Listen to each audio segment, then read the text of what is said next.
What's up, everyone, and welcome back to another episode of our Call You Right Back podcast. Another Thursday and another episode with probably by far the most important person that we have as a guest on our Call You Right Back, my wife, Antonette Medved, or Antonette Russo, technically, if you will.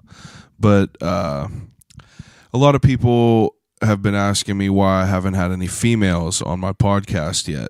And it wasn't intentionally. I've asked some of them to be on. People's schedules are difficult to link up. I mean, they will be on. It's not like I'm against women by any means. But I did want my wife to be the first woman that I had on here. And our wedding anniversary is the 13th, so I wanted her to be episode 13. So I wanted her to set it off and be the introduction to all the female guests that I'm going to have on here. I am very much in love with my wife. She is a very, very motivational person. She has a side hustle. She talks about a little bit on here. She is an aspiring makeup artist. I'll put all of her information below in the description, but I'm very thankful to have her as a life partner. We are about 5 years into our relationship, and I have no complaints. I'm in love. I thought she's a very interesting person. I might be biased. Hey, it's my podcast. I'll do whatever the fuck I want. If you don't like it, don't listen to it. Anyway, I hope you enjoy this podcast. I enjoy it very much. I had a wonderful time filming this, or recording, I guess you would say. But yeah, without further ado, my wife and guest number 13 on I'll Call You Right Back podcast, Antonette Russo, or Antonette Medved, I guess. Whatever.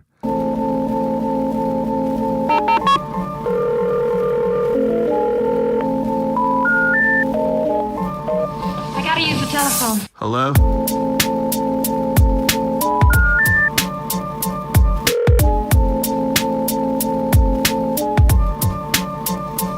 Telephone. I'll call you right back.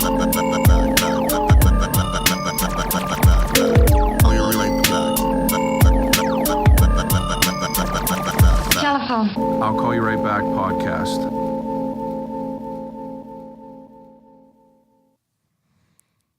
Are you ready? Yep. Okay. So what's in the cup? Tonight it's Gatorade because I drank a little too much over the weekend. A little too much drinking? As you know. What did we do this weekend? Saturday night we went to see my favorite band of all existence, The Morning Light. They had a reunion show. It's been quite some time since they have played, so that was fun. Like, how long do you think? I think they said 10 years, which sounds about right because I think the last time I saw them play I was probably 15. I know my mom was still dropping me off at shows back then from the minivan. The vodka van? Oh yeah, she would drop us off right in front of the venue and just kind of like wave and beep. Like, you know how people would get there hours ahead of time, right? And they would wait in line. Yeah. So then there's my mom dropping us off where the line begins from the minivan, beeping at us. Real embarrassing. Real embarrassing. It's all right, though. That's what parents do. So, blue Gatorade. It's the best kind. That's your favorite? Yeah, who's messing with red Gatorade? That's a waste of time. Okay, so tell everyone who you are. I'm Antonette, Chad's wife. I haven't changed my last name officially, so that's why I didn't say Antonette Medved, but that's who I am. My wife. Wifey for lifey. Of 6 months now. Just Almost. about, yep. How long ago did we meet? 5 years? I About think. that. I don't know why I feel like it's 6 years, but I don't know. No, I don't think it is. No, because It's I was... 5. No, it might be closer to 6. Wasn't I 19? I don't know. Regardless, though, I was 20. How did we meet? We met on Facebook. Facebook, good old Facebook. We did. I think that you and I had a misconnection a few months before we actually started talking on Facebook, because if you look back in our messages, there was a time you asked me, like, am I going to this party? And I was like, I think you have the wrong person. And then we just didn't talk after that. And then like a couple months later, I don't know if it was 6 months, a couple months later, I don't know if you posted something or I posted something. No, you did. What, about hating people? Yeah, you said something about people suck. Yeah, and then we both had a mutual agreement that... And you slid in the DMs and you said, should we be good friends? And I was like, yeah, might as well be. And then it kind of went off from there.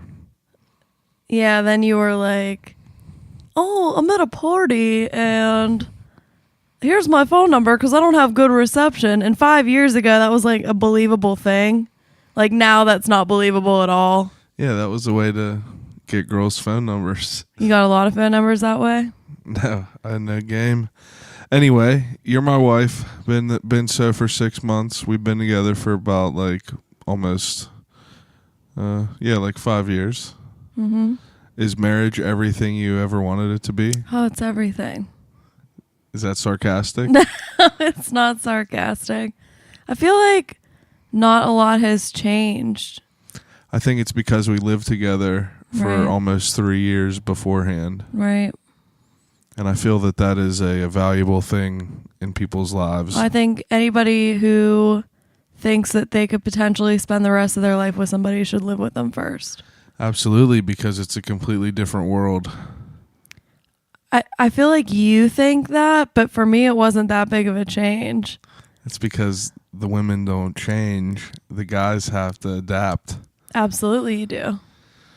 I mean, I think in our case, it benefits because you come from a family that has a very, very clean and tidy house at all Right. times.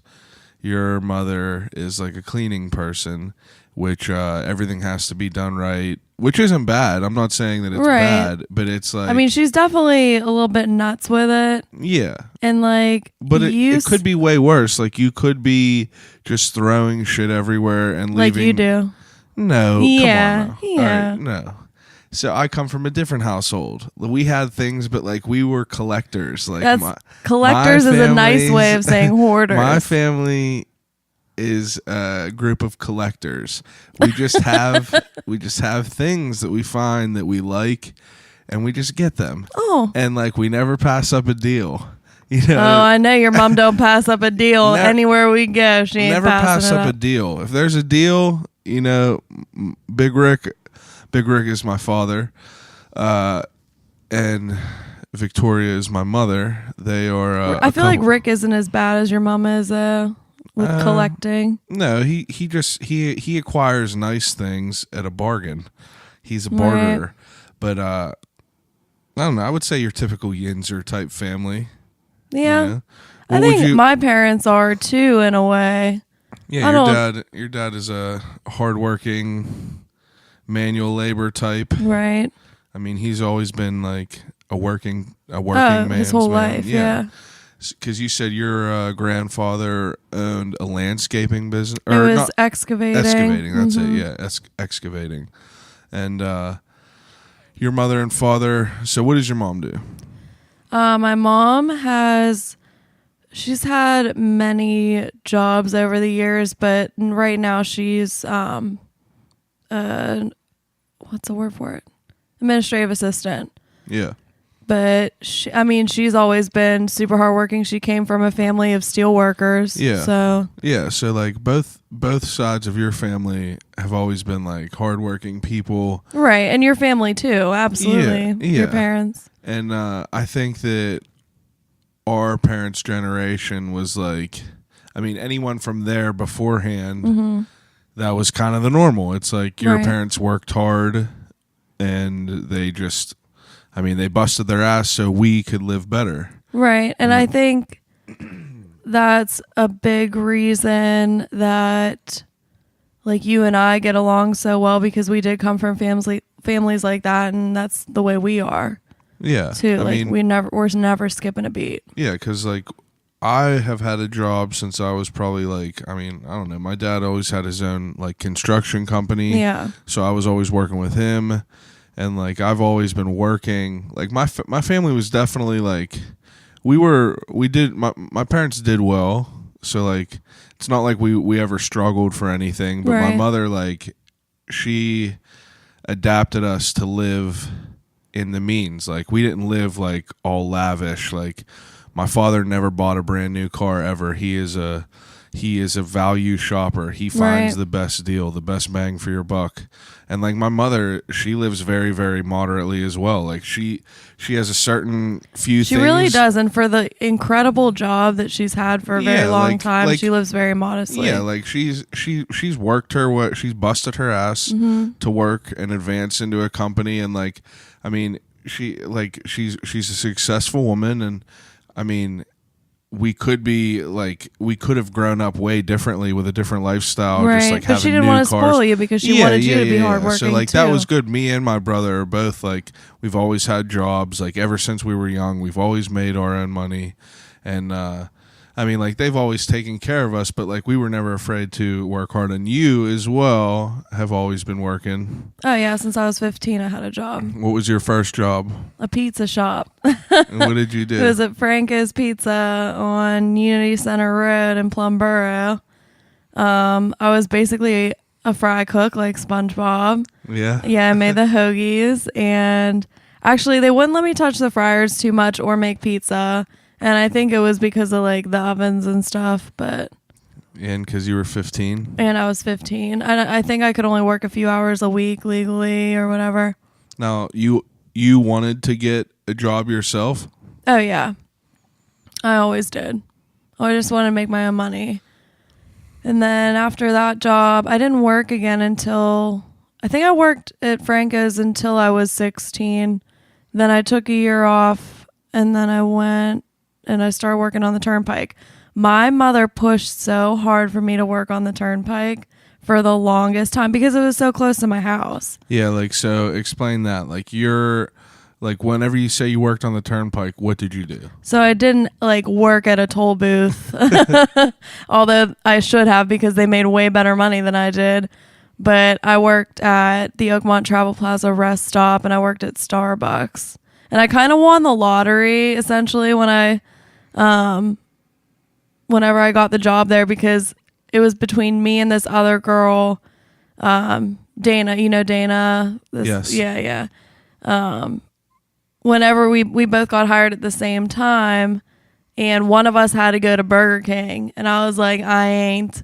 So I got to go to Starbucks, and I worked at Starbucks for 5 years, like through high school and college. And you I started loved working it. there whenever you were 17? Mm-hmm. And Yeah, until after I graduated and got like my full-time big girl job. did you drink coffee before you started working there? Yeah, but I feel like I didn't turn into like a coffee snob until I worked there. Yeah.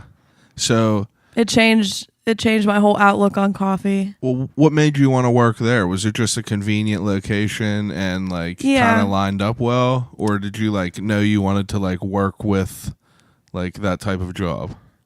I knew that I would like it because it wasn't making food. Yeah. That like it was a job that a teenager could have where you weren't like Yeah. it like Burger King, like you weren't making Yeah, food. you weren't like a fast food worker. Right. And like every time, since it was so close to my house growing up, we used to go over there all the time and just hang out, get a Yeah. coffee and just hang out.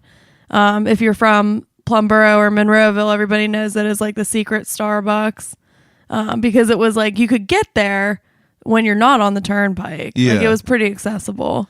Yeah, for sure. And I loved working there. Like I met some of the best people in the world. We had so much fun. And I worked at a coffee shop as well. Yeah. Technically, that was like my first like real job. It was at Gloria Jean's. But you also worked at a pizza shop too, right? I did, but that was later. But okay. Gloria Jean's, I started working out whenever I was probably like 16 or 17. Beforehand, I worked as like, did construction with my dad and like random shit. But and then I was like, you know what? Fuck it. Like, I was in high school. I just got like my license, and I had my own car. Thanks to my parents giving me this mean ass beater truck. Hey, it's better than nothing. I drove a beater too. Whenever I say beater, I did not dislike it at all. I loved the truck. It's still in the backyard. Eventually it will be fixed whenever I become a millionaire. As many times as I've been to your parents' house, I've never seen it in their yard. It's on the other side of the pool. Anyway, I got a job at Gloria Jeans because a girl I was friends with in high school, Sarah Pelko, worked there. And she did my hair before. Yeah. So we were in sewing class together, and I know she had a job there, and I was like, so what do you do? And she was like, oh, I work there. I make coffee, the same old. And she was like, we need someone. And I was like, I'll work out there. So yeah, like a coffee shop, it wasn't a bad job. Like, I went out there and I like saw her at work, and I knew what it was about. Like, we got to play our own music, and yeah, it was real chill. like laid back. But and it was right whenever Century 3 was fucking bumping, because now it is like the boneyards. Oh yeah. It is just. Do you insane. see that Easter bunny? Yeah, like post? There was a viral post going on of the Easter bunny that was set up in Century 3, and like there wasn't a single soul around this Easter bunny setup. It's it was so just crazy desolate. to think about like how much it changed in 10 years, because like 10 years ago, it still wasn't like as poppin' as it used to be, but it was like an incredible place. Like that was our hangout. Like we would go there all the time. Oh yeah. Just walk around, just like dick around, and people would take the bus out there. I mean, and it's crazy to see the difference in 10 years, because like before that, in the early 90s, like Century 3 was like a huge deal. Oh yeah, so was Monroeville. Yeah, I mean Monroeville isn't terrible now. No. Monroeville is still like definitely a nice mall. But for being what Century 3 is now to what it was back in like the 90s, like I remember seeing a viral post on Facebook, obviously, of whenever Richard Simmons visited, and there was like a candle place at the top, on the top floor next to where J.C. Penney's was, and I guess like Richard Simmons visited Century 3 Mall. Yeah, like for I had what no reason? idea. Was he in town? I have no idea why he was there, but it was just a picture of him there, and then it had a bunch of pictures of what it was like back whenever it was Christmas time, and it was nuts, and now it's just desolate. But anyway, back in the prime 10 years ago, I know that you want to tell your coffee shop story about how you quit. No, but I mean, like, I will now, but I enjoyed working there because it wasn't like a big deal. It was, you would go to school, go work there. Yeah, and you, like you said, you would just go in there, just make shit up, like invent drinks, and people would be like, I don't know what I want, and then you just make something. The best thing ever was like a Friday having to work. You would go to school, and then after school you would go to the mall, work until like 8:30, and then leave and just go do something. And it's like you made enough money to get by, to go to Denny's with your friends, or like sit at Sheets, or go buy the occasional like pair of skate shoes from Cheapskates. It was not like that for me on the Turnpike, and I'll tell you why. Because it was 24 hours. Yeah, that's so fucked up. I would go to work. I would go to school all day, come home for 5 minutes, shove some food in my face just so I wasn't dying, go over there from like 3 to 11 or 3 to 10 or something, work all night, and then I'd go home, and it was just exhausting. Yeah. And like I met one of my best friends there, Kirsten. She worked with me, and she can attest too that like it was not just a relaxing thing. Like we worked really, really hard, and we worked long hours. Like there were some weeks I worked 40 hours on top of going to school. And I know that that's probably not even legal. I don't know. Yeah. And then there was like all summer we would work overnights, and although overnights were a really good time. We had fun. I bet. Because there was really nobody in there, what kind so of we wild just shit putzed around. have you experienced working at a Turnpike? Oh, I've seen it all. I mean, you have to tell some stories. So there's this one time, middle of the day, I'm walking in the bathroom. I don't know if anybody knows what a trucker trick is, but that would essentially be a prostitute of the road. Lizard. A lot lizard, yeah, same idea. and like this was a very real thing. Like truck drivers would leave them. They would take them inside of the travel plaza, buy them a burger or something, and then before they even could turn around, the truck drivers were gone. So they would be stranded there. So like this one woman, I went into the bathroom on my break or something, and she like had her leg up on the sink, and she was like washing her undercarriage, and I'm like, this is too much. I am like 17 years old. I don't need to see this. That's what's up. That was, there was this character one time. And I think he came in a few times, but he looked like a man physically and like no makeup, no anything, but was wearing his heels and his bra. Oh, yeah? Oh, yeah. Just walking around saying hi to everybody. Whatever you want to do. It was a good time. Hey, you do you. Yeah, do you. You do you. I'm sure there's definitely some interesting shit that happens. Oh, yeah. And actually, that's whenever I first started that job, since I was still in high school, there were a lot of girls that worked with me that were in college already. So that's where I learned to play flip cup, and I learned a whole bunch of drinking games because they're like, you need to know this. You're going to need to know this. That's terrible. It is terrible. We had so much fun. So that was pretty much your high school life, was going to school, working, and what else did you do? Freshman year, I played volleyball, but that was like it. Like work was everything. I went to a lot of shows. Yeah. So I mean, like that's what I'm getting at. Oh, it's like hard because what I like like doing. We obviously are married, and I know you very well. I know. But I'm trying to make this a typical. I know I'll you're call still you right trying back to format for our listeners. But so you went to a lot of shows. Like that was a good part of your life. Oh my God, yeah, that was everything. Now, how did you get into music? I think from like my 15-year-old boyfriend. Like whenever I was 15, like I had this boyfriend. He played in a band in high school, so like that's essentially how I got to know people around town, and he always listened to good music, so he made me listen to good music, and we would listen to like Taking Back Sunday and like just All Time Low and all of that like pop punk stuff, and I loved it. It was so fun. Don't even think about it if you're listening out there. She's married now, punk. Anyway, no, I'm just kidding. Oh, God. God only knows where he is. And it's real funny because every time I see some of my old friends, they're like, what's Jeremy doing? And I'm like, I don't know. Yeah, shout out the old guy. Anyway, so you got into music from him, and then you kind of just like spiderwebbed off yourself? Yeah, like I had some friends who also played in bands.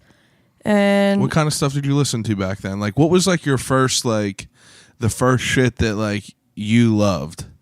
The first shit that I loved and show that I went to was Shiny Toy Guns. That was my jam. That was like the first introduction to like your own taste in music? Probably 30 Seconds to Mars. And that actually was my cousin who introduced me to them. Mm-hmm.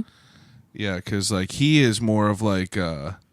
Because he always listened to that kind of stuff, and I was always into it. Well, that's cool. He made me listen to like Atreyu and stuff, and I was like, yeah, that's my jam. And that's like, those are like the roots that you grew up on. Right. Like all the bands that like we listen to now that were our favorites, like they definitely got influences from like Atreyu and stuff that.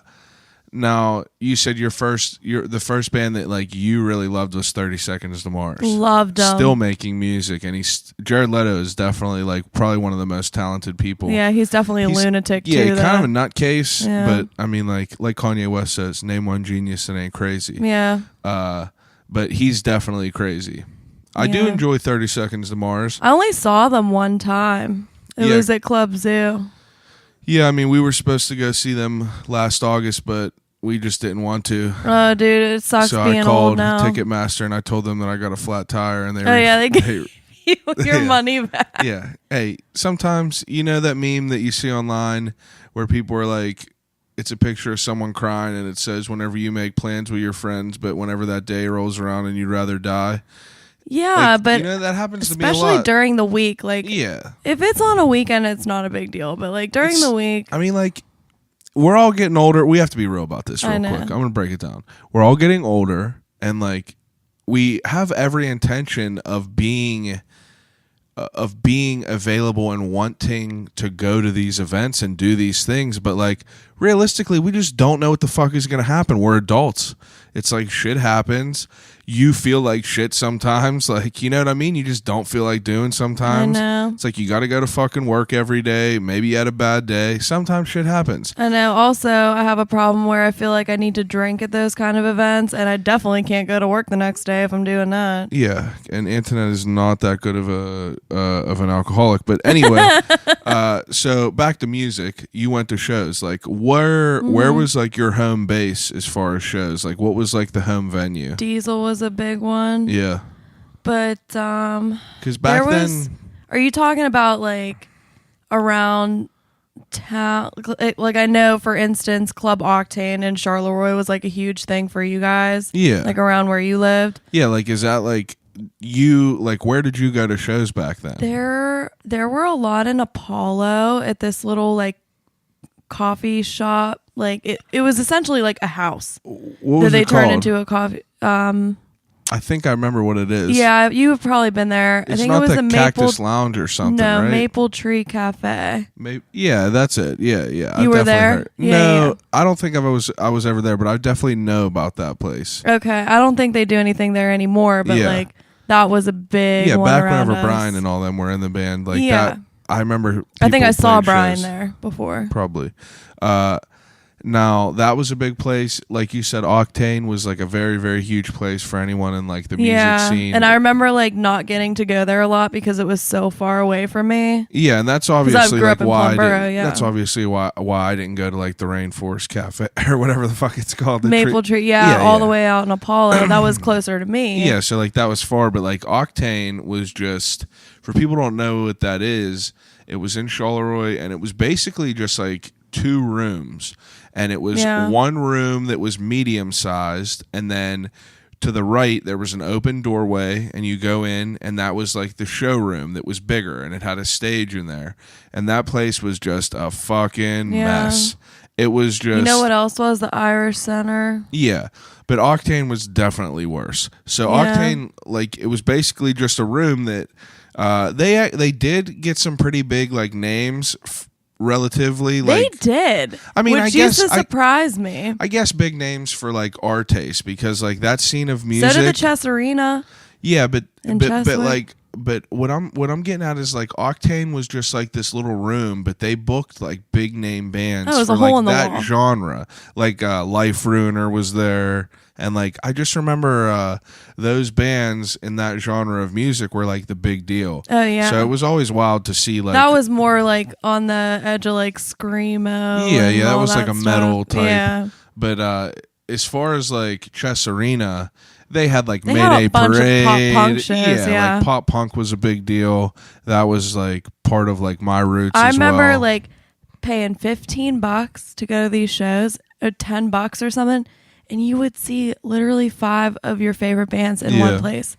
Like I think I saw All Time Low.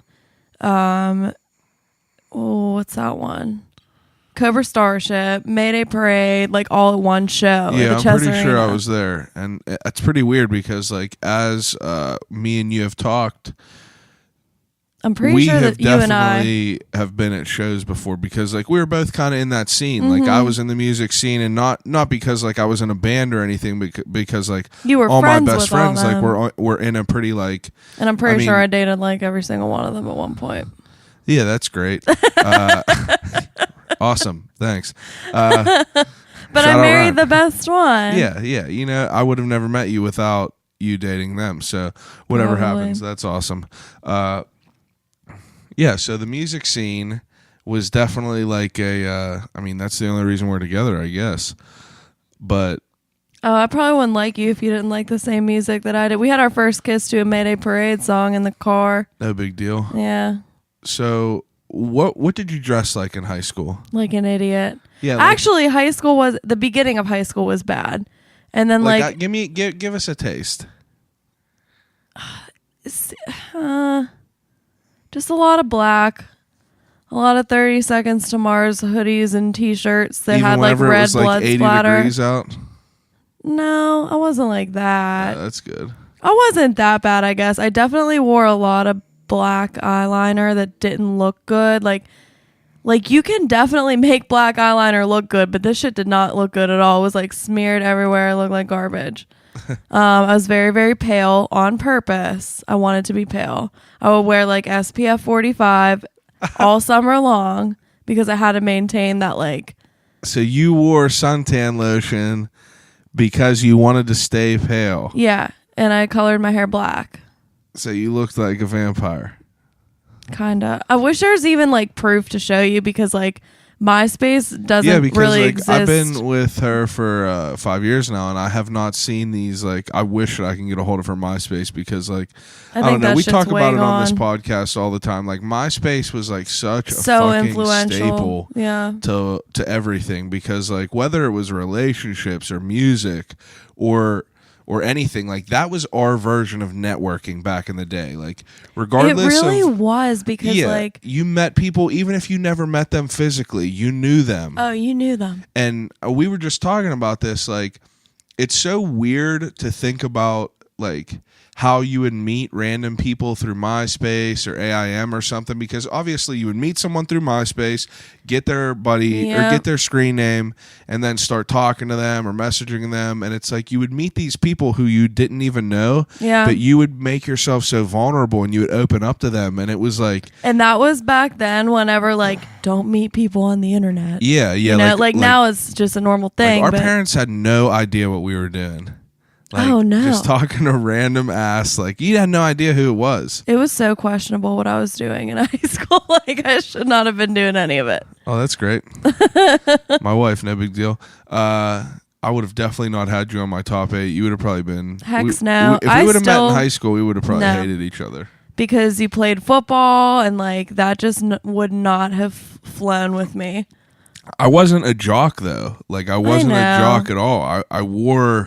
I was a skateboarder just in a football player's body. But then in my mind, I would have been like, look at this fucking poser. He's a skateboarder and he plays football. You know what I think is awesome is that Antonette's mother, this is a side note to what we're talking about, but Antonette's mother does not swear. She says like shit and damn. So if she ever listens to this, she's going to hear all these fucks that I'm just throwing out. Me too. And the one it's that gonna be a Antonette nightmare. just threw. She's probably just sitting there right now just like, oh my God. So sorry, Mary Lynn, if you're listening. Anyway, but then back later to what we were on, talking she'd be about. like, oh, we have to talk. And she'll leave like a message on my phone. It's going to be real funny. Yeah. But yeah, like I was never a jock. I was friends with everyone, the weird kids, the gothic kids, the jocks, all of them. Yeah. I got along with everyone. I was just fortunate enough to be friends with who I was. I was definitely the worst in high school. Why? I don't know. I wore like suit jackets. I had a suitcase before. My friend Josh Mignon, he was such a big influence on me. Yeah. We wore I always wore bright colors. Like I was always just like trying to wear pink. I remember for prom, I went with this girl and I wore a white suit and I had these America shoes. And oh yeah, I've seen pictures. They were all white and they interesting. had pink laces. I had a pink shirt. I had strawberry plastic earrings. And I think because of that, if I would have known you in high school, I would have been like, this kid's a freaking idiot. Yeah, like I never. would have kicked my own ass in high school. Yeah. I feel like, but anyway, enough about me. So you were a weird gothic girl in high school, kind of like in the craft. And it's really funny because like I didn't stay like that all through high school. I think maybe like junior, senior year, I started being more normal. I wore like dresses and like flowers. So you turned into like a wannabe like I wanted to be hipster like type. You know who I wanted to be? Zoe Deschanel. That's who I wanted to be. I literally could have said it, just like every other girl from EF and every other school district. Yeah. Oh yeah. I cut my bangs straight with across. One of them hats and like taking a picture in a field of sunflowers and. I didn't do all that. Yeah, but you know you wanted to if you had a sunflower. Her hair more than anything. Didn't everyone? Oh, so great. And every guy. And I remember one time somebody in high school was like, Antonette's not weird anymore. Antonette's not weird anymore. You were. I'll never forget that. That's funny. So you wouldn't have considered yourself like a popular person? No, I only had 2 friends. I'm not kidding. What was it like during lunch? Did you sit in the stairwell by yourself and smoke cigarettes? No.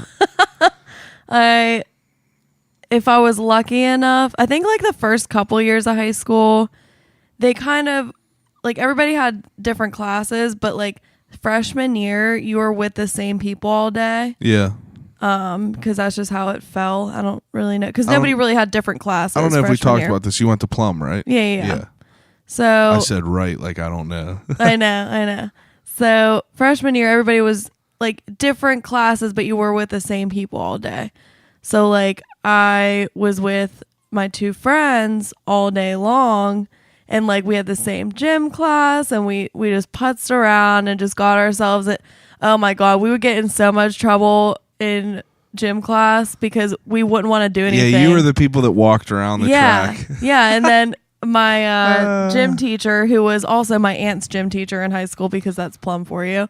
But that was just like EF. He was the highest paid teacher because he's been there the longest. Yeah, forever. Just living the dream. Because he knew my last name because there were so many Russos that went through that high school. So wait. You guys, you didn't participate in anything. Hell no, I did not. Now, why? Did you just I always wanted to know this. So, and I feel the people that I think it's listening, because I didn't feel comfortable like participating with the other kids because they didn't know me and I didn't know them, and like but I never wanted to.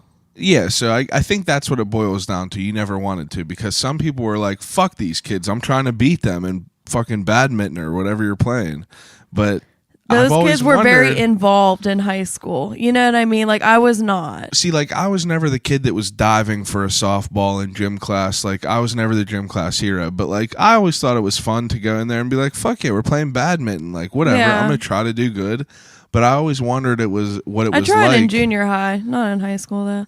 Actually, my junior high gym class was the best. There was like 6 people in it. Oh, sounds like a blast. And I was friends with this gothic girl. Her name was Holly. We were BFFs. He's probably just skated around like No, bats. we participated. We played volleyball all the time. What was your favorite thing to play in gym class? Volleyball. Yeah. And I played it in high school. Did you have anything in high school like EF did something where we had things called like co-ed volleyball, where you would get a team of your friends and you would like pick a theme or some shit and you would go play against all these other teams, and it was after school. Was it like a tournament? Yeah, like it was after school. It went on for like a week, and No, we didn't have anything like that. we did that weird sounds ass fun. shit like basketball with the Steelers and I mean dances. Did you go to all your dances in high school? Yes, everything except for prom. Now, why didn't you go to prom? Because nobody asked me to go to prom. No one did. No. Those motherfuckers. They did not. I would ask you, babe. But now, did that like make you upset, or did you not care? No, I didn't care. I think I was kind of seeing somebody at that time anyway that wasn't in high school anymore. So like, Oh, big deal. No, it wasn't. I think it was Mike Baker. I think it was. That's what's up. Yeah. But like, I wasn't going to make him take me to prom. Like, I would feel bad. But the rest of the dances you liked going to? Oh, yeah. Like, I had fun doing that stuff. I would go with my girlfriends, and we just had so much fun. Just going stag, huh? Yeah. It was fun. I'm just kidding. So I guess you weren't like involved in extracurricular activities in school? No, because I was working. That's a all good the point. time. Yeah, I mean, I worked too. Still played football, no big deal. I know, but I worked like 4 nights a week. Did you have school spirit? Hex no. No, you weren't like someone that was dressing up for like the homecoming week that was like, I think I did we're one wacky time. Actually, I did play powder puff football. Did I tell you that? Never knew that until just now on this podcast right here. So 5 years into our relationship and didn't know Antonette played powder puff. I did. I was on special teams. Because I'm special. Antonette played, she played powder puff, but she was on special teams. Mm-hmm. That's good, babe. I'm glad you got some playing time then. A little. Yeah, I touched the ball once. I mean, it was only one game. How did out you of touch year. the ball on special teams? Were you returning a kick? Fuck if I know. I don't know. I just watched it.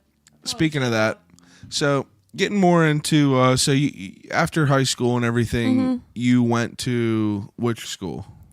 I usually party. IUP. Yes.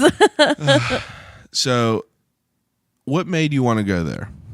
So, initially, I wanted to go to Cal, just because it was like far enough from my parents' house that like they weren't gonna bother me and I could just stay out there. But like I was heavily influenced by my high school Spanish teacher. Then I wanted to be a Spanish teacher, and she told me that I was dumb if I wanted to go anywhere other than IUP, because they had one of the most accredited Spanish programs in the Pittsburgh area. So that's why I went there. And I mean, you kind of just said my next question, like, what did you go to school for, which was Spanish. Now, how did you get interested in that? I like in like junior high and high school, I always liked English and I wanted to teach English, but I think after I started learning a second language in high school, I was like, this is so easy for me. Like it just came to me so easily, and I enjoyed it because it was still grammar. Yeah. But just Still something new. Yeah, exactly. It was still new. So That's cool though. that's what influenced me to do that. Now, no one in your family had any like previous like experience in that. In foreign languages, absolutely not. Yeah, so like that was something that you kind of came across yourself. Well, that's cool. And then you pursued that and went to IUP. How was your experience there?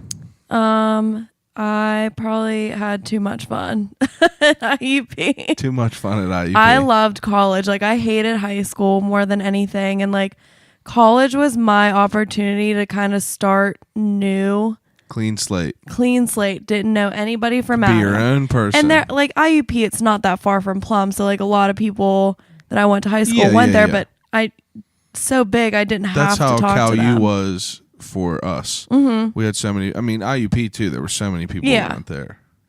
Yeah, and like Slippery Rock and Yeah. all those like state schools, still close, but Just far enough away. just far enough. And like I loved the town. I made friends immediately, and they're still my friends, and I love them so much. And they were at my wedding, and like I miss them, and I loved college so much. So, what was like? How do I ask this?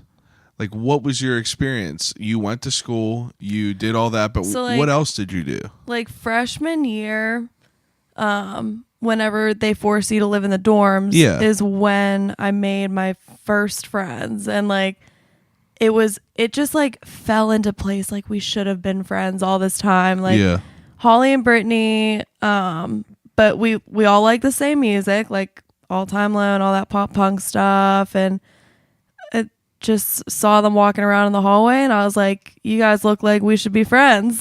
So And I think that's how it happened. Brittany can attest to, I left a note on her door because I met her one time outside of the dorm, like standing outside or something. And I left a note on her door, like asking her if we should be friends. That's how you got me. You said, "Should we be friends?" And Yeah, now we're that's how I married. get people. Yeah, And now you're suckered in for life. My experience, like, so after high school, I went to Slippery Rock for a year, and none of my close friends went to Slippery Rock, but I knew a couple people that I went to Elizabeth Forward with went there, and I immediately like kind of got in contact with them, and Mike Madden, who listens to all these podcasts, who I'm still friends with. In high school, I wouldn't have said we were like friends. We were acquaintances. Like, it's not that I like disliked him. I said hello to him. We had a couple classes together, but nothing too much. But as soon as we went to Slippery Rock, it was like you said, it fell into place. It was like we were both from Elizabeth. We were both like kind of in foreign territory, and he had a friend up there, a girl named Katie that was from Elizabeth, who like I knew somewhat well, but me and Mike just kind of started hanging out a little bit. And I had friends with the people in my dorm. He lived in a different one, but me and him ended up just becoming good friends. We're still good friends now, but it was bizarre because some of my best friends now, we technically weren't good friends in high school. Right. It's kind of random. Yeah. Anyway, so IUP, you wrote notes for Brittany to be friends, and these guys are still friends. Yeah, we used to have so much fun. Like, we went to open mics every week, and like Brittany is an incredible musician. And she doesn't seem like she's playing much anymore, but I mean, she just kills it. And we used to go see her every single week. Antonette used to play the bongos and do slam poetry. Yeah, right. No. And then after, Brittany does have an amazing voice. She's so great. After that, Brittany studied abroad, and I think it was sophomore year, Holly and I lived together, and we just, I mean, if we would have kept living together, oh my God, college, I just would have failed right out.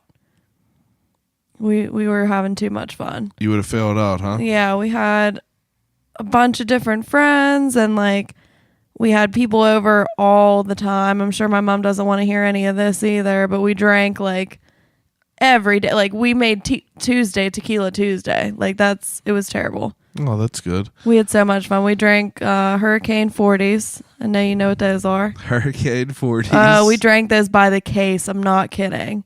By the case. We would buy like 6 cases for IU Patty's weekend. Oh, no big deal. So fun. Oh my Partier. God.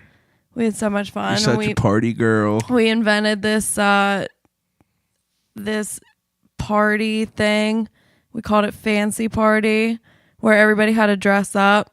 And it was, I think we also called it like prom coming, like, because we're obviously not in high school anymore, so it was just like a joke. Yeah, we just like dressed up and drank a lot at my apartment. It was fun. We had fun. Yeah, you just had to make stuff fun. Mm-hmm. So overall, you enjoyed college, though. Yeah, and then like I met you, and I had moved into that other house that was further. That was your junior year. Away from, yeah, that was further away from campus. Mm-hmm. We met that summer. Yeah. Yep. I moved in with Cody Miller, and that was a good time. And Courtney, my friend Courtney, lived upstairs, so it was just, we had a good time over there too. I really liked living in that house. It was definitely haunted though. Yeah, it was weird. You were up there quite a few times. I came up a lot. I can't say that I was a big fan of IUP, but I enjoyed my time up there with you. It was I had a nice little spot. It wasn't anything crazy. Like your house was fine. Like, I enjoyed that. It's just like I am not like a partier college type person. Like, that's why I didn't keep going to Slippery Rock. I was like, it's like the only thing up there to do is fucking drink. And I hate it. I hate drinking, and I know you do. I just can't deal with that whole college scene. But anyway, so after school or towards your senior year, you were finishing up your degree in Spanish, and then you went to Chile.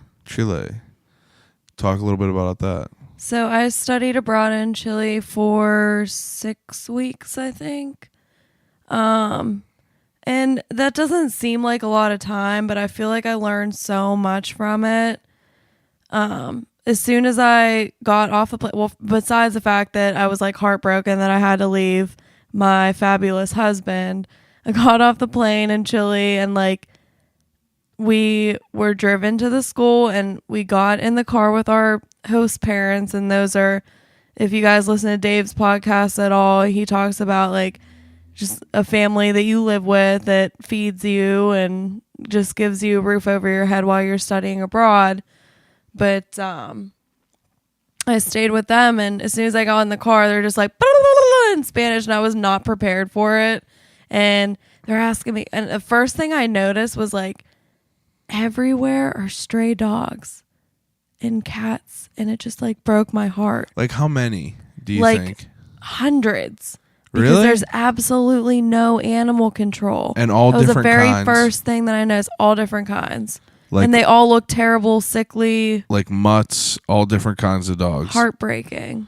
Yeah, that's wild. It's like seeing hundreds of homeless people, but Mean dogs. ass ones? Not really, because they wanted food from you. So like, Yeah. they weren't trying to deter you. I would just collect animals. Can't do that. They're sickly. They're not good. Yeah, well, I mean, if you had the means to like yeah, you would have to have a lot of revive money to take them care and of help them, yeah. All right, no more depressing shit. Anyway, So, I just went to class every day down there. It was pretty lax. Like, if your class was at 10, might have started 10:15, 10:30 because the professor doesn't show up until later. yeah. Just you just kind of get there and you just are forced to learn the dialect, and I mean you have to speak it. Was it There's hard no for you option. to Nobody pick up speaks English. what people No. were saying? No. Because you can tell by their body language too. Yeah.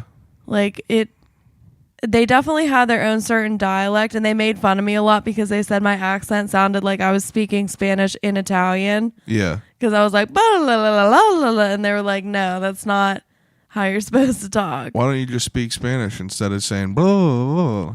Porque yo no quiero hablar español. Okay. So what was it like going over there and kind of meeting people to like, I mean, obviously you were only going to school a certain amount of time during the day. Like, Right. what else did you do whenever you were there? What else did I do? We took like weekend trips.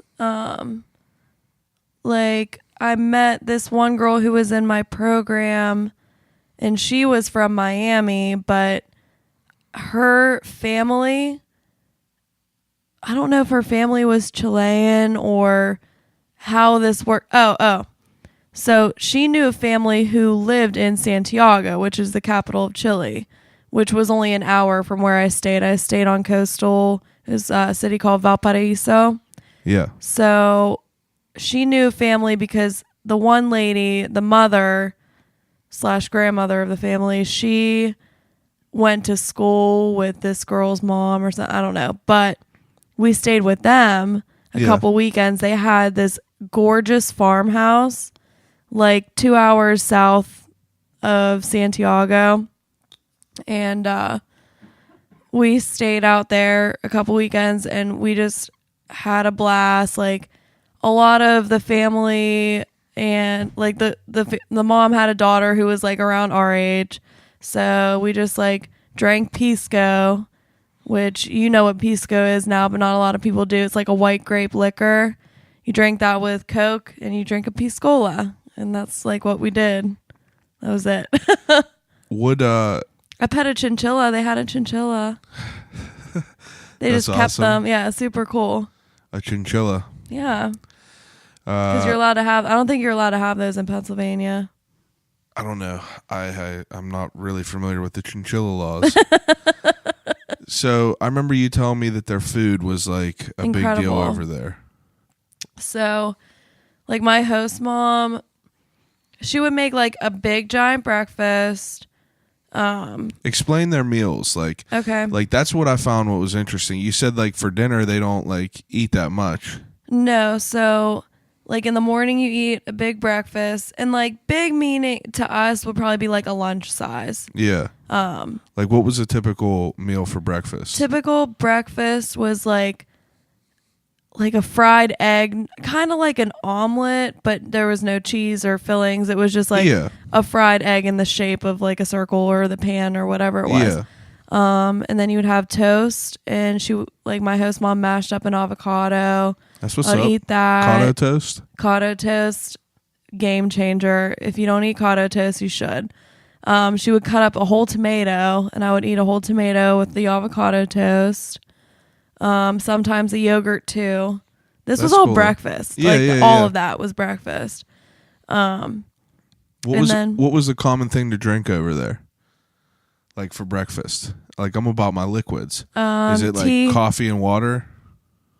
tea and juice. Was tea more common than coffee? Like black tea. Oh, yeah, because you said that you had that instant coffee over there, correct? I had instant coffee all the time because they didn't nobody had a coffee brewer. Like, you know what they had? Why do you think that is, though? That's just not what they drink. You know what I think that it is? Because that city is a port city because it's right along the ocean. Yeah. And they have a lot of French influence. So that's probably where the tea thing comes from. That's a good point. And I've told you before, but like they would have like corner stores, like a deli or a gas station kind of. A bodega. Like a bodega. And they made fresh bread there. Oh, yeah, you did tell me. All of these bodegas, they would make this fresh bread. And like, you never had old bread. Like, there was no bagged bread. It was just fresh bread all the time. You would pick it up on your way home. Yeah, I wish that was a... I wish. Like, everything smelled like fresh bread. It was so great. I think it's interesting that tea was more common than coffee over there. Yeah, because like you think South America. Yeah. That's a good point, though, how you say they have French influences. A lot, yeah. Like, their bread is French influence. It's not like... So, what time does the day get started over there?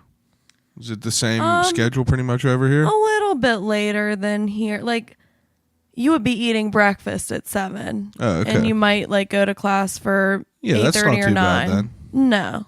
And what's lunch all about? So lunch is the biggest meal of the day. You usually go home for it. Like, if you're at school or if you're at work, you go home. Now, did you like that? Did I like doing that? Yeah, like I feel like I wouldn't like going home because it breaks I would up want to your just day. stay there. Yeah. Yeah, you just want it to be over with. Now, I was lucky enough that all my classes, I think I only took 3 classes when I was down there. They were in the morning. Yeah, that's so good like then. I could just go back for lunch and then stay back or go somewhere. Yeah. But lunch was like huge. So it would usually start with like soup or something, and then you might have like... You said like a seafood soup? Yeah, like seafood soup was a big one. So seafood was like a main... Oh, yeah, because we were right in the ocean, on the ocean. That's a good point. You said oysters were like just like cheap. Oh, yeah, we there. ate oyster. Like, you know how people have cheese and crackers before dinner or something? Yeah. Like, oysters is what we had. Pre-dinner cheese, that's what we have. Pre-dinner cheese, that's because we're fat. But yeah, like it was awesome. Like, actually, this is probably something that we shouldn't have done. And I think about this in retrospect. We ate a lot of oysters when we were drinking. I don't know how I didn't throw up everywhere. Because I love oysters, but like, that's a weird consistency to eat while you're also drinking. I mean, I guess. Yeah. I guess it's like a loogie. Basically. Eating a bunch of cold loogies. Ugh. Oh, anyway. We just put like lemon and salt on them and you just... But you loved you pretty much loved your experience over there, huh? Yeah, I was like severely depressed because I had to be away from you. That kind of sucked. Oh, that's so nice. Yeah. 6 weeks though, it was pretty weird.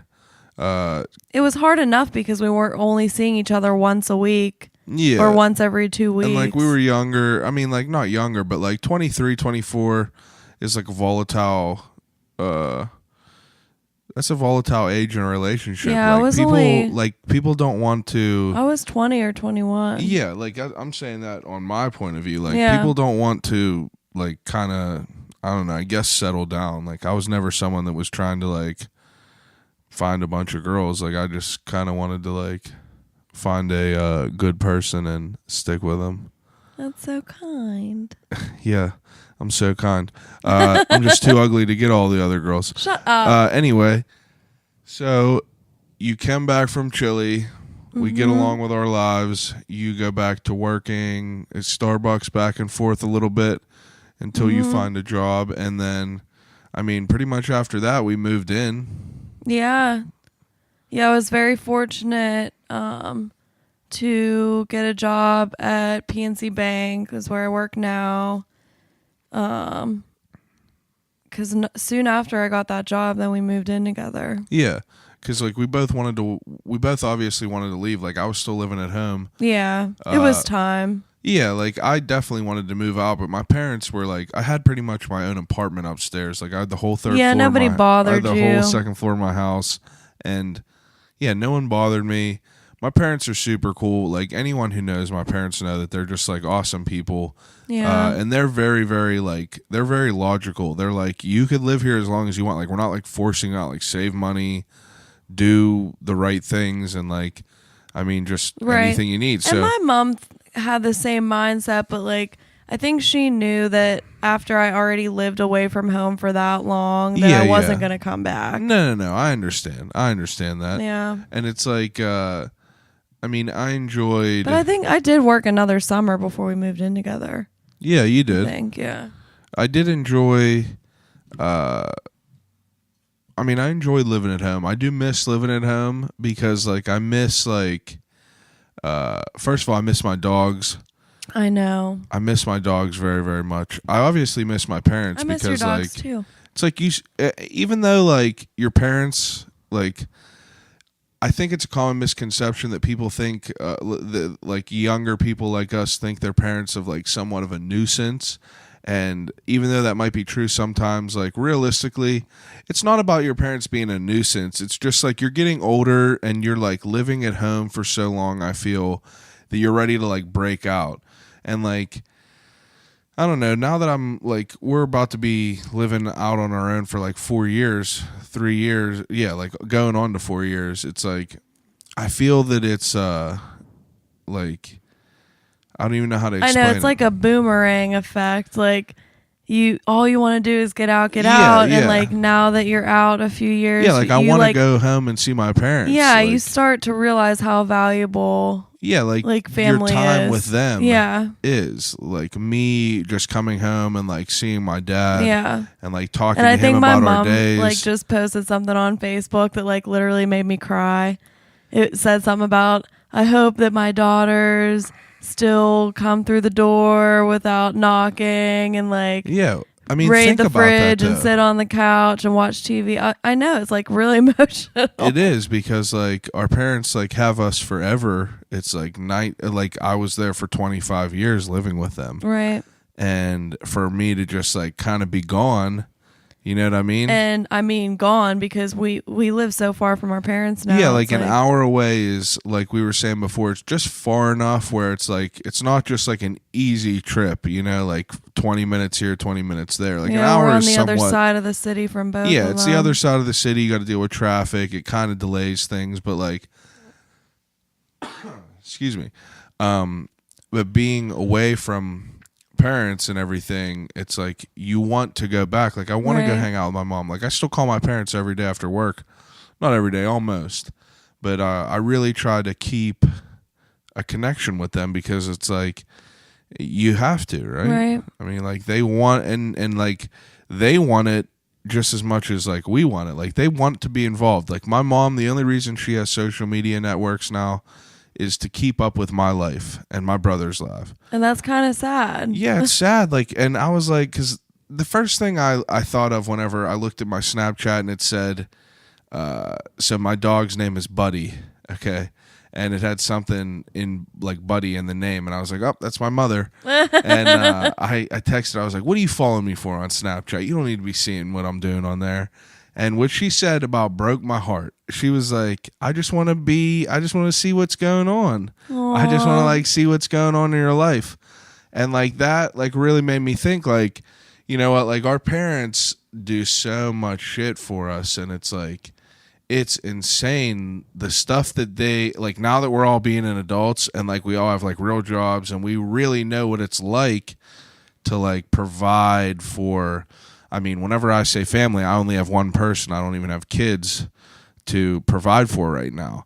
And it's just like our parents fucking are badasses. You know what I mean? And it's fucked up that we're just gone, ripped out from under them because you know that like turns their world upside down. I know, and it's sad too because like my mom is just as invested in what you're doing. Absolutely. How she is with me because like you're her son now. Absolutely. You know? And it's like they're proud of us. It's like the main goal it's for a so parent sweet. is, Like she'll like I was just at her house for Easter and she was on Facebook and she saw a picture of you doing the stand-up comedy and she was like, "Oh, look, this is Chad at the Improv." And she was like so proud, you know, because she feels like that's a part of her. Yeah. And it's just like, it's the same way. It's like your parents just want you to be doing okay in life. Like that's their goal. And, I mean, I'm glad my mother is kind of being more involved with social media because like now that like the kids aren't in the house, like my mom and my dad, your mom and your dad, like they got to go out and do something. Like they got to go out and do shit. Yeah, it seems like my parents have been closer lately, which is good. Yeah, absolutely. Because like now that they don't have like, I don't necessarily think of us as distractions, but like realistically it is like they're spending their entire times on us for the last 20 some years. Like they never spend time on themselves. Yeah, like their relationship I feel like gets put on hold and it's like everything is quick and rushed. Everything is quick and rushed to try to make sure that everything for the kids is fine. Right. Whenever it's like now they could like depend on themselves. Like we're all adults, we're all providing for ourselves. And I think that it's just like very, very like foreign to our parents because like they want to know what's going on with our lives so much because like they're not as like right, because like, they're no longer responsible for us. Yeah, like they don't see what's going on. They just want to make sure we're not fucking dying. So I mean, they know that. Yeah, we're not they idiots. know that they raise like good kids and everything, but it's definitely something to think of. Right. To try to like be involved with them as much as they are with us. Anyway, that was some serious shit. I felt like. Yeah. That was serious. It's important though, I feel. It is. I've been thinking about it a lot lately, and I'm sure that a lot of young people think about it all the time as well. It's like we don't have. We're so wrapped up in our own bullshit all the time that we don't even think or consider that. Exactly. Like I think about it all the time. Like I work especially all the right time. now. Yeah, because we're working so much. Yeah, like we both have separate jobs, and we didn't even talk about what you're doing yet. But it's like we both have 2 jobs. It's like it's definitely going to be hard. 2 or more jobs. It feels like we do so many different things. 2 or more each. But the moral of it is like we got to make more time for our parents. Right. For anyone here that's like listening to this, it's like I really feel like that is that's very, very important. We have to make more time for our parents because like, I mean, you're dropping knowledge right now. I don't know. I just really been thinking about it lately. Yeah. Because it's important. I know that everyone has the same amount of time in the day, but like they come first. We wouldn't be here without them. Truth. Anyway, besides for all that, we just talked about how we both had 2 jobs. You just recently embarked on a new journey. I did. So I was working part-time at Kraft and Ingram Lanes, this little bowling alley in town where we live. But it's not that I don't love the people that I worked with. They were awesome. It's a great family business. But I was just ready to start. I was like, if I'm working part-time doing something else, I'm already working 40 hours a week on not necessarily my dream job. It's a great job, but I want to do something on the side for myself that I want to do. And I've always been obsessed with makeup. I've always loved it. And I was like, I want to do it on other people. I was like, I'm just doing it. Yeah. So I just started collecting a kit and putting myself out there on Instagram, which is weird for me. And you're killing it. I'm doing okay. Yeah, you're definitely different than I am. And that's what, that you say that. It's like, I'm someone that, like, I'm always posting shit. I'm full of myself. And you don't really post that much. I feel like I got that out of my system with MySpace. Yeah, like, I don't know. I don't really do it anymore. I don't know. Yeah. I mean, like, I can understand that. I post too much shit. But now that I'm embarking on this, I need to force myself to be more active with it. Any type of business or thing like this, you got to generate new views. Right, because it's literally about appearances. Yeah, exactly. It's makeup. exactly. And my goal is bridal makeup. Like, that's what I want to do. Yeah. I recently got a job at a salon called Glamorous Productions in Coraopolis, and it's a hair salon, but they also specialize in traveling bridal, wedding makeup, and hair. And it's been super fun so far. I've been there a couple weeks, and everybody's great. You enjoy it? I love it. It's not even work for me. Like, makeup is not work for me. It's so wonderful. It's so fun. I appreciate that we both have these side hustles. Me too.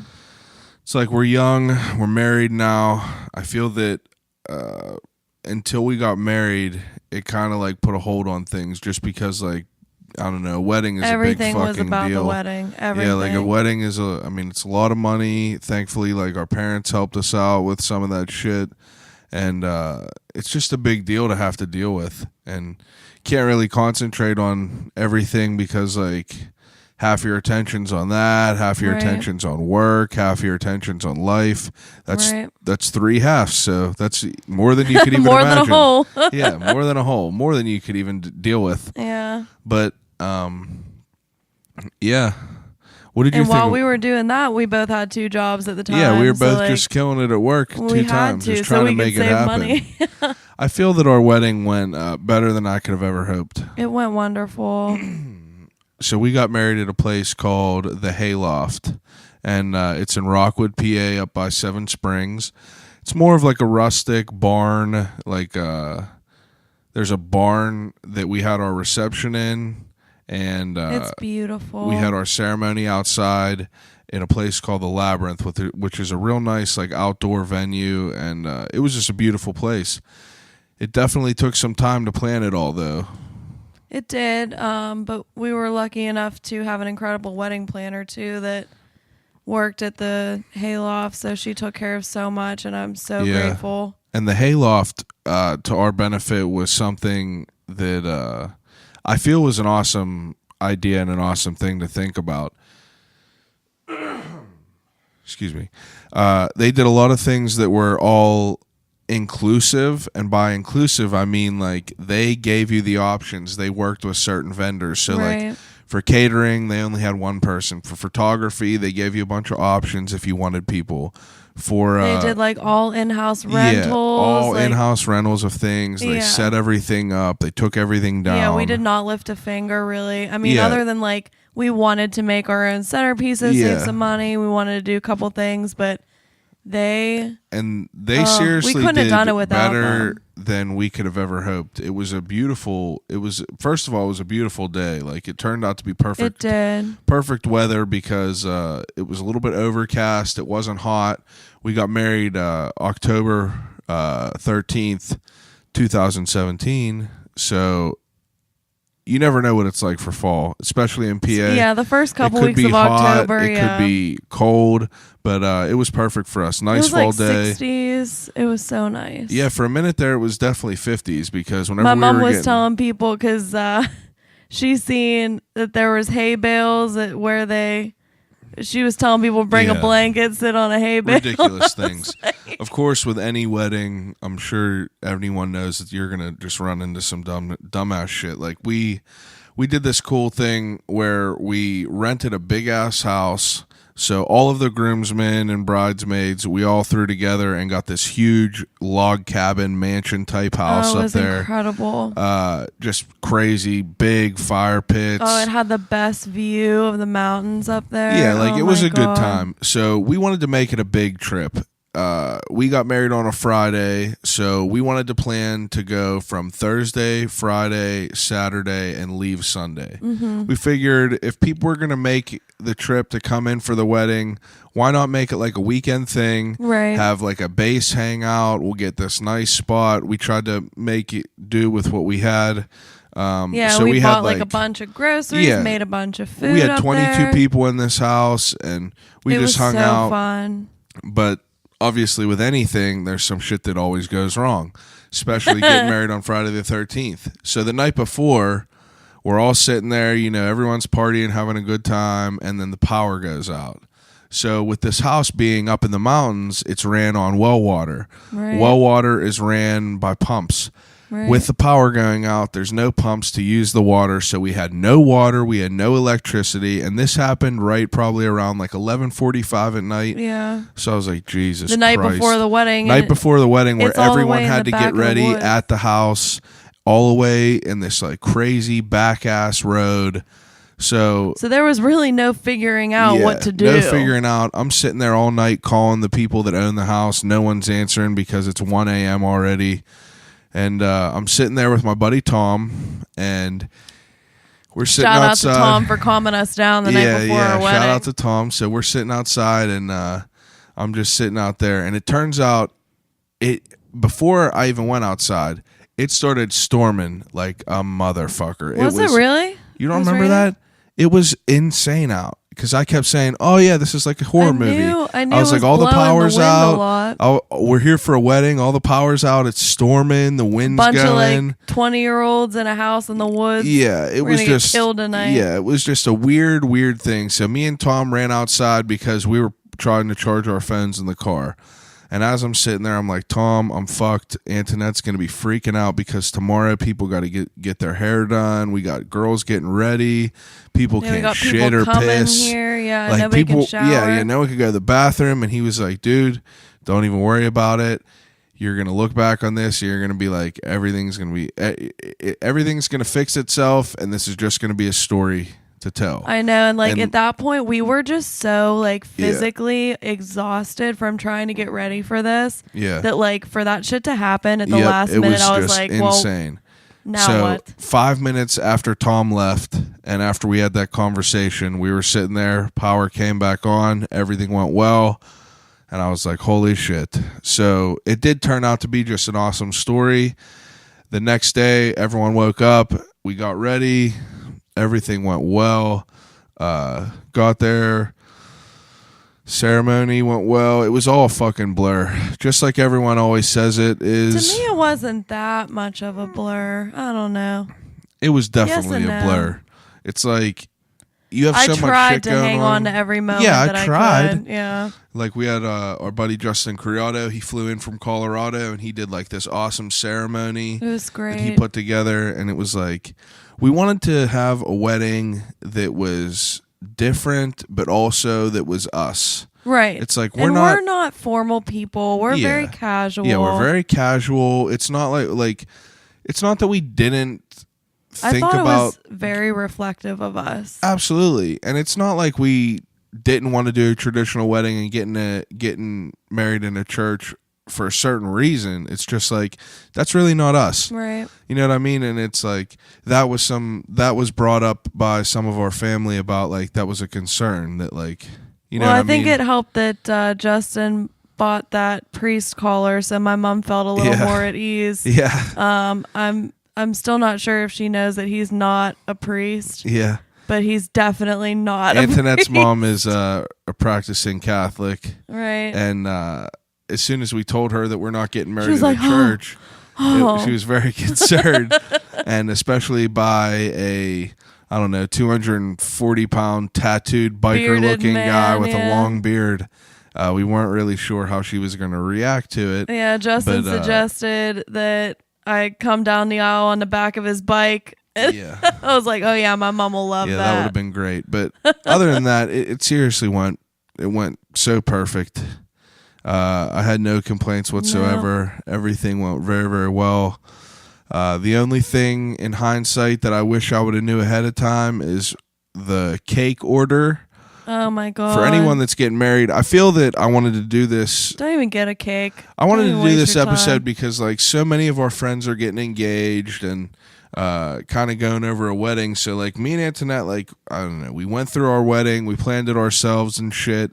We figured we might as well try to like give any sort of advice that is, I don't know, knowledgeable whatsoever.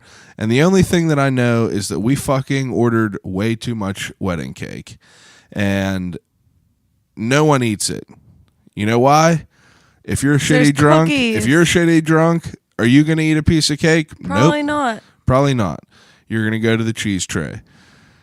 But I don't know. Is there any other things that you could think of offhand that, like, I guess there really wasn't too many bad things that we did. Yeah, hire a professional wedding photographer. Yeah, so I mean, you got to call it as it is. Our wedding photos, half of them got lost.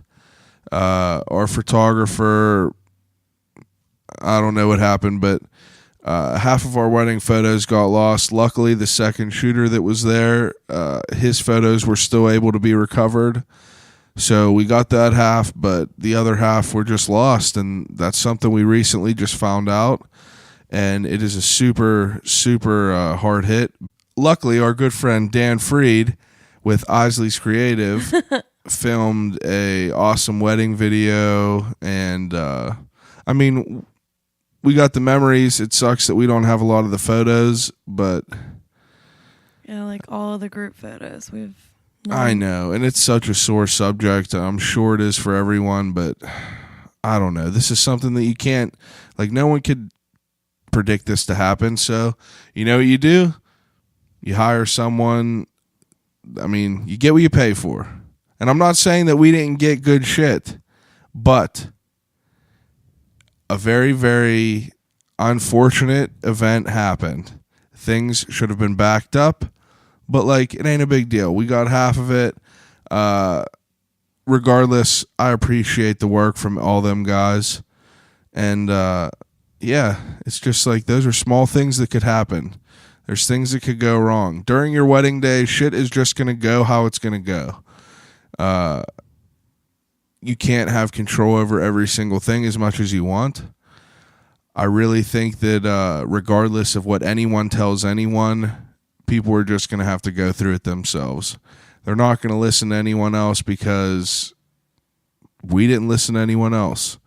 We just wanted to do things the way we did it, and then we found out at the end that people were right. So, I mean, fuck it, we tried. Watch out for the wedding cake. You'd probably be better getting donuts. No big deal. Yeah. We still have, like, our whole wedding cake at your mom's house. Yeah, we seriously still have an thing. entire wedding cake. No one ate any of that shit. But, yeah, wedding was awesome. I'm pumped to be married. It's definitely a costly event, so make sure you're ready for that. Save up some fucking money. I know. I wish we could have spent it on a house instead. Yeah, it's insane to think about that. It's like, I wonder what the whole idea of a wedding is. It's like, why is that the norm? To spend all this boatload, tens of thousands of dollars to just for one day. I don't know that that's a norm, but I mean, a big you wedding. You definitely don't have to spend. Like, we did not have to do that, but we wanted to. No. I get it. But, like, I just feel like, I mean, I'm not bougie, but at the same time, I was not having my wedding at a VFW. Yeah, Wasn't doing it. I completely agree. It's all about the people that are getting married, and I don't know. I definitely wanted my wedding to be a certain way. You know what I mean? And it's right. Everything I could have wanted. Oh, yeah. I advise everyone. People still talk about it. Yeah, like, I mean, it was definitely a good wedding. Not to be biased or nothing. But I would definitely advise anyone to do a bridal dance. And whenever I say bridal dance, that's the dollar dance. Mm-hmm. So I don't know if that's a fucking Pittsburgh thing or not. I never got a straight answer, but I think it's a poor people thing. Yeah, I mean, that's a thing. It's like people, the bride and the groom line up, and then there's someone there with a bag. People bring dollar bills, cash bills. Like, we've had 20 bills. Yeah, and you have Jell-O shots ready. They dance with both people for a second, walk along. It's just another way you collect a quick check.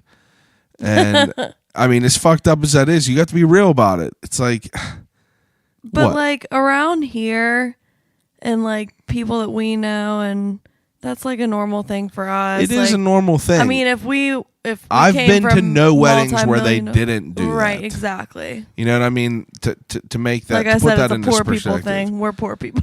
Yeah. But I don't know. I think it's I don't know if, like I said, Pittsburgh or not, but that's pretty much the rub of the wedding. Yeah. I enjoyed it very much. Me too. Then after that, we went on a mini honeymoon to Salem, Massachusetts to go see the witches. What did you think about that? I loved it. What was your favorite part? Honestly, like I liked going on the witch tours and stuff where they told us the history and everything, but I really liked that coffee tour that we took. Like it was like a morning coffee tour. What time was it? It was like 8 in the morning or something. Yeah. We met up with this little older lady and she's the local, and there was only one other couple on the tour with us. Yeah. And we just went around to like different like local grocery stores and like vendors, and it was just a nice thing. Like we got to taste a little bit of Salem as we walked around. It was so fun. I loved it. Yeah. We're definitely foodies. We like to go around and just eat.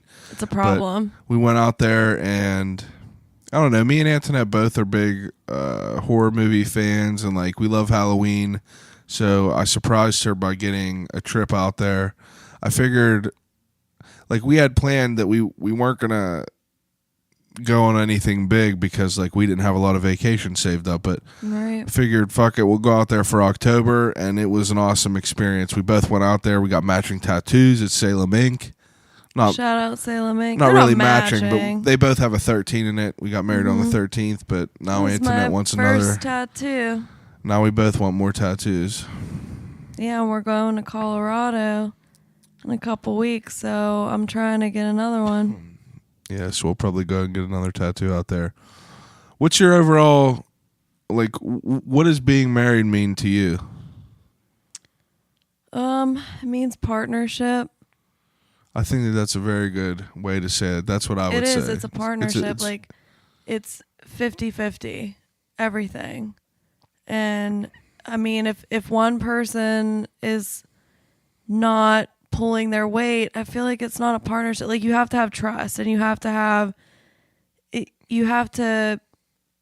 don't even know like how to describe it. I think just a relationship in general is you have to support each other in everything. Yeah. And if you don't have that, you don't have anything. I agree. Does that make sense? Yeah, so you're happy with me? Of course, I love you. What are some things that you dislike that I do? Why don't you guess? I snore really bad. Yeah, that's one. I throw clothes on the floor instead of in the basket. Yeah, that's two. I eat all the good snacks before you have a chance to. Oh my God, I literally don't have a chance to. Like, he'll come home with a bag of groceries and be like, look what I got. You got to get when the getting's good. I can't get the goods when it's gone. I think that some of the most valuable times that we have are whenever we're cooking dinner. You think so? Yeah, because even though you're a psychopath and you always have to add your 2 cents, I feel that is a time frame that a lot of people kind of get their talking in together. You know what I mean? Because nowadays we're all sitting on the couch watching Netflix. It's like that's the default for a weeknight. Which is sad. Yeah, it is sad. But last night, whenever we were just sitting here, I was like, "Can we just turn off the TV for a minute and just talk?" Yeah, because like it doesn't happen. It's like once we cook dinner, we come in and we'll watch a show. And whether that is like, I mean, we watch a whole series, so we're just like into that vibe. Right. But it's really not too much time. Like me and you really try to like get out and like kind of have like date nights and shit and try to be like away from the house. And it's hard because like, I think you have to do that. Like, yeah, absolutely. When you're married or when you've been with someone for a long time, you still need to make a solid effort to date that person. You know what I mean? Like I know that sounds weird, but you have to keep that alive, or else what do you have? I agree. I think we do good with that. We'll go out. I think we do too. I think, what's your favorite type of date that we have? Like type of date or what do you like? Restaurant that we go to. Both. What do you like the most that we do? Like my favorite thing that we do obviously is I love breakfast with you. I love breakfast. Like we with go you. to breakfast almost every weekend That's together. literally my favorite thing to do in the world is go to breakfast with you. Food is just such a consistent thing in life. It's you have to eat. Yeah, it's a Might good as well time. eat with somebody you love. Exactly. That's perfect. Might as well have a cup of coffee and talk. And actually, my favorite thing about breakfast with you is like after we've eaten and I want to have another cup of coffee because that gives us an extra couple minutes to just talk about something. You know what I fucking hate that you do? What? I hate that girls just, I mean, there's just hair everywhere. I knew you were going to say that. I just don't get it. There's just some things that I hate that I'm It never hasn't gonna... been as bad now that my hair's shorter, though. Oh, you thought? But I don't have any complaints, honestly.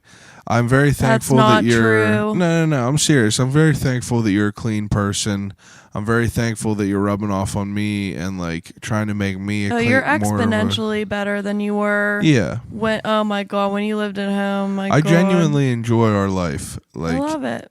And I mean, I just... You found the right person when you want to have life experiences and you want to have them with that person. Yeah, I agree. I definitely think that we have a good balance of things that we do. Absolutely. And I'm a Libra, so I'm all about balance. Oh, yeah, since you're so, whatever you call that. Living together, though, is very interesting. It is. I wasn't sure what it was going to be like whenever we first moved in together, but... I think that it wasn't a big deal for me because I already, had to live with other people for a few years. Well, I never did, so, that's what was weird for me. And I lived with a guy in college. It was weird for me to know that... it was weird for me to know that I wasn't able to just, have my shit everywhere, because I'm a collector, and I like to just have things laying around. I love how you call it a collector. I just collect shit. That's such a nice way of putting it. Well, it's different because, I think of, my movie collection over here with all these DVDs, a collection. I like to display that. No, it's hoarding. I'm a movie guy. I like people to see that whenever they come over. You could tell a lot about someone by their movie collection. But just so everyone knows, he has not touched a single one of those DVDs. Hey, but probably if since we moved in here. Fever Pitch with Freddie Prinze Jr. is ever something I want to watch, I got it. You got it. There it is. I do enjoy living with you, though. Yeah, it's fun. Being an adult is an interesting time. It's one of the benefits, though, is being able to go through life with someone that you enjoy. Mm-hmm. Kind of dealing with all the shit together. Yep. And, I probably wouldn't even... if I never met you, God only knows what I'd be doing. I really don't know. Yeah. You're definitely my motivation. You'd probably be hooking or being at the Philly Corral. No, I'm just kidding. I do love you very much. Is there anything else that you had to ask me or that you wanted to talk about? Not that I can think of. Are you ready for the best part of the podcast? The desert island questions that I don't care about? Yeah. Yeah, I guess. Don't be so fucking glum. I don't like them. Why? Because you already know all the answers. Every answer is different. I'm going to ask you the same thing. All right. For anyone who's listening who doesn't know, desert island questions, something Antonette don't like. Thanks for telling me now, babe. I told you before. You thought... Anyway, desert island questions are the questions that I ask every guest, which I am very gracious to give everyone 3 choices for 3 different topics to take with them on a desert island if they were ever stuck forever, like Tom Hanks in Castaway. So, the first selection is 3 movies you could take with you on a desert island to watch over and over and over again. You could probably already guess The Shining would be one. Yeah. Stephen King's The Man with a Plan. Titanic, because everybody loves young Leo. Bridesmaids, probably. I feel like you need a comedy in there.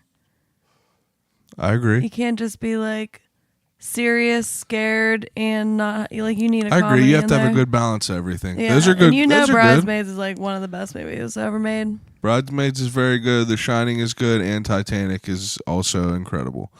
I definitely. Those are good movie picks. Thank you. Yeah. I know you don't read, so Nope. I'm going to give you 3 series to take with you to watch. Like television series? Yes. Desperate Housewives. Okay. I haven't watched it in so long, but you got me the box set for Christmas one year. We never even finished it. I love it. I know. Like I could watch it over and over I again. know. We need to finish it because it's good. You know But did you tell me you thought? No. Yeah, you did. Desperate Housewives. Desperate Housewives. Probably The Office because I feel like at this point. Yeah, I would have fought you if you didn't. I know. You just 'cause got scissor kicked. I do love it. I Can't love deny it. it. But it's just like we watch it all the time, so I'm like bored of it. Don't look. Don't look, close my eyes. And for your last choice, No, I don't have one. what's 'Cause the Desperate Housewives is my favorite. whatever? Being all complicated. I literally can't even think of another one, babe. Okay. Next one is 3 musical albums to take with you on a desert island. The Morning Light. Okay. Which one? I guess the self-titled. Is that what it was called? I don't know, because they have some, like their first EP has some songs on it that's also on the. So the Morning Light. Yeah. Okay.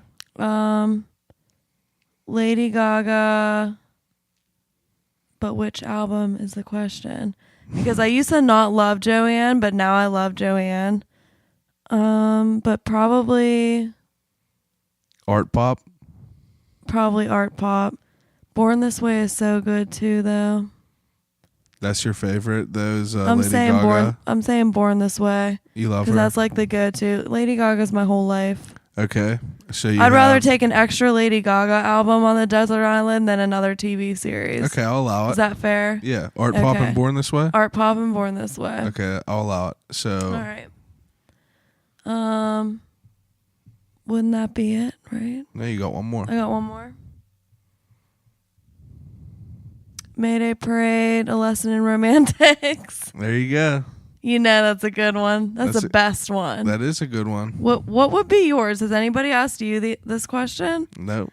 Can we turn this around? Can we make Desert Island questions for you? Yeah. All right, we'll start with your movies. Okay. I can't believe nobody's turned this around on you yet. My movies to take on a desert island. Jeez. So one of Isn't them so easy, huh? would absolutely be Shawshank Redemption. Really good one. You already know that. One of them We went to see where that was filmed, by the way. We did at Mansfield cool. Penitentiary. It was awesome. So one of them will be Shawshank Redemption. One of them will be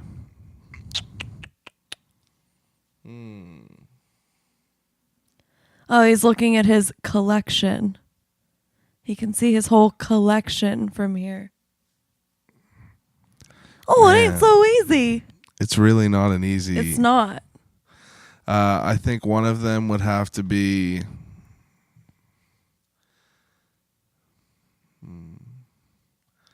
It would have to be a comedy, a serious, and then a scary. So for my serious, I got Shawshank. For my comedy, it would have to be probably.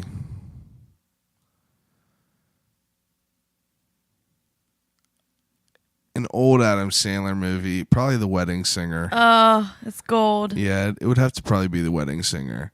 And for That my is like the scary most quotable movie, movie. yeah, 100%. And for my scary movie, Don't say nothing stupid. I mean, it would have to depend on what type of scary. Because I'm a You mean, zombie, like, I'm gory- a zombie guy. Like I love zombie Yeah. movies. I love the Dawn of the Dead remake with Ving Rhames. I love that one. And I also love the Night of the Living Dead 90s version where it was a colored version. And I love those, so it would have to be either one of those. If it had to be a vampire movie, like, I mean, come on now, you got to get you're Blade. not following your own rules, you know? Yeah. I mean, there's too many to go through. That's why I ask other people. I don't want to answer my own questions. That was 3, right? Yeah. Books. That was like 7, but Yeah. okay. Books would have to be Perks of Being a Wallflower. I love that. Movie was good too. Yeah, movie was really, really good. Another book I read was called Fiend by Peter Stenson. It was an awesome book as well. It's a zombie book about the only people that are surviving this zombie apocalypse are the people that are crystal meth addicts.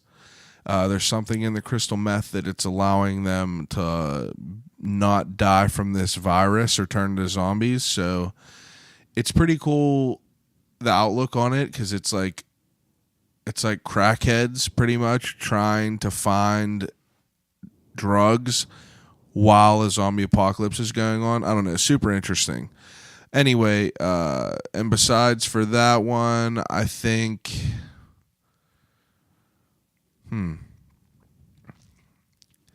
I mean, I loved Bert Kreischer's book. I really did. It's called Life of the Party. It was just a funny book of short stories, so I'll say that too. Yeah. I like Bert Kreischer. Yeah, he's hilarious. He's wild. Musical albums would definitely be Everything in Transit. Yep. You got the old sign poster right there? Yeah, Jack's Mannequin, Everything in Transit, 100%. I'm going to say, this doesn't count, but I'm going to say the rest of Something Corporate as well. How does that not count? Because he's also I got in the same. I got 2 other things to say. So I got Something Corporate, I got Ready to Die, Biggie Smalls, and I got A Lesson in Romantics. You can't copy me. I mean, come on. I now. know, that's like the best album that's probably ever written. Yeah. Ever. Of all time. Yeah. But, I mean, so much more. That's why I ask everyone these questions, because, like, It's movies hard. and music, like, that means a lot to me, and it's hard to narrow it down. But Yeah. I feel that you could tell about someone from their choices. But, yeah, plug whatever you want, babe. I guess I have something to plug now. Yeah. If you want to follow my makeup page on Instagram, it is at Antonette Medved, MUA. I think on Facebook I'm Antonette Medved Makeup. And I think that's all I have. Yeah, and I'll put links to all this shit under below in the description. Yeah, so if you need wedding makeup done or know somebody, give me a holla. Holla at you, girl. Holler at your girl. I love you, babe. Thanks for being on. I love you. It was fun. It was fun. For anyone else that's listening, I appreciate everyone following along. That was my wonderful wife. I hope you all enjoyed this episode. You could follow me on social media, Facebook, I'll Call You Right Back Podcast, Twitter, ICYRB Podcast, or Instagram, I'll Call You Right Back. Or you could email me at I'llCallYouRightBack@gmail.com and let me know what I'm doing well, what I could do better, and anything you want to let me know about. Again, I appreciate everyone listening, and I'll call you right back.